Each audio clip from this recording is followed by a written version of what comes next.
Alright guys, thanks for tuning in today. Okay, I've been looking for a knife, and I've been looking for something that's about 3 inches, 2.5 inches, give or take, and something that could fit in an EDC type of bag. Something like this. I didn't want a handle sticking out, I didn't want it to be conspicuous, I wanted it to be easily concealable, but still provide the survival benefits that I need in the field. It needs to be tough enough to baton. It needs to be tough enough to to really hammer on with and take a beating without fear of it breaking. I've had typically people in this size category would just turn to a folding knife.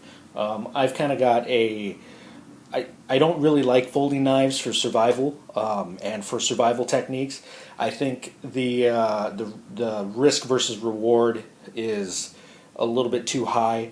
If you're in a survival situation, you're already not doing so hot, and let's say the liner lock breaks or something happens while you're batoning, and that blade comes and smacks down onto your fingers. Well, now you're going to have even more of a hard time surviving out in the field with a massive injury like that.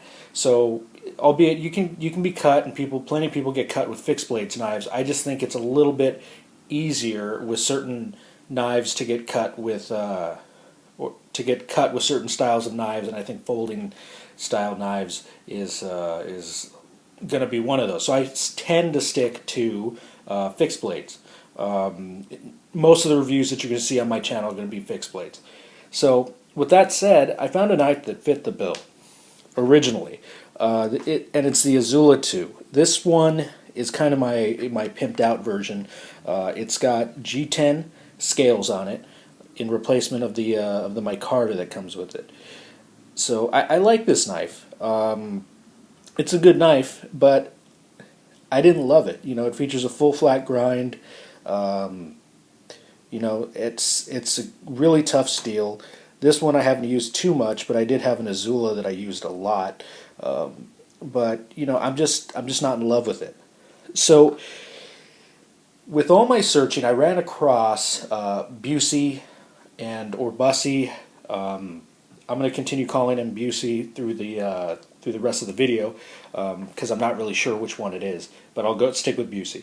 So Busse has 3 different knife companies. He's got Busse Combat, he's got Swamp Rat, and he also has Scrapyard Knives. And Scrapyard Knives and Swamp Rat each make a knife that fits my bill. So I was like, okay, cool. So I went out and bought all of them. So the first one that I ended up purchasing was the Scrapyard 311. Now, just before I get into the specifics of the knife, I'm using this board, and I've used it a couple of times in reviews. Each one of these squares represents an inch. So that would be, I guess, a square inch, one of these. So if I go like this, we can just count the squares and see what the blade length is. 1, 2, 3. So it's about 3 inches of actual cutting length.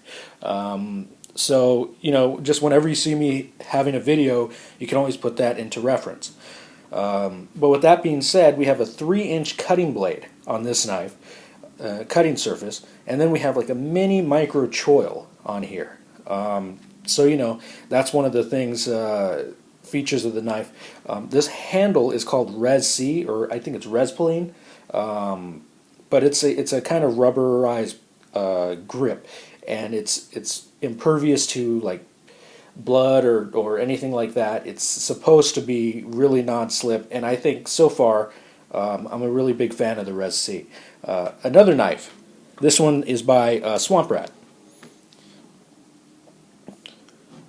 Again, we can kind of do the dimensions with the squares and count out 1, 2, 3, 3.5. So it looks like about a 3.5 usable cutting area on this particular knife.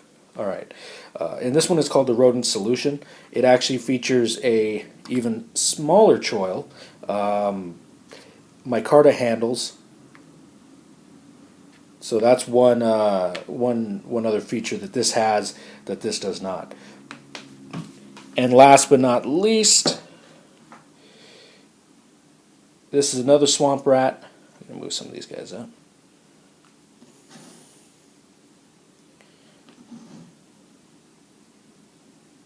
This is the Rodent 3. So now we got 1, 2, 3 inches, almost identical blade shape to the 311. But notice the difference in handle. The blade size is almost identical, but the handle is almost an inch shorter. So that's just something to keep in mind on the Rodent 3 here. So these are really good knives. I think I believe they're all SR 101. The only thing that really differs in these knives is the grind. This one is a saber grind, this is a saber grind, and this is a convex grind on it. These are all really good knives, and just to give you a comparison of how the Azula compares in size to these, we're looking almost identical in terms of size from the Rodent 3 and the Azula. So, with that being said, okay, we got 3 really good knives here. Which one is the one I should pick up? Unless you want to be crazy like me and spend $400 on Busse knives and just compare yourself. But I think that's really what my videos do, is it gives you the option so you don't have to go out and spend crazy money like I do on knives. You can just see what I like and things like that, and make your own judgment calls. But with that being said, all of these knives are going to do you well. They're all great knives. I mean, they're tanks. I've used these, not this one so much, and I'll explain why in a second, but I've used these pretty significantly. And you can kind of see some of the blade wear, or the wear on the coating and stuff like that. So yeah. All right. They're all good for different things. I believe that the 311, I have little tiny girl hands, so it's fairly comfortable for me, but I think it's a little bit too big. But that's okay, because if you have large hands and meaty hands, I think you're going to find that this fits just right. But with me, it just feels like it's a little bit too big for the knife, just for me, just personally. And I have the same kind of gripe with the Rodent solution. I have tiny hands, so it's okay.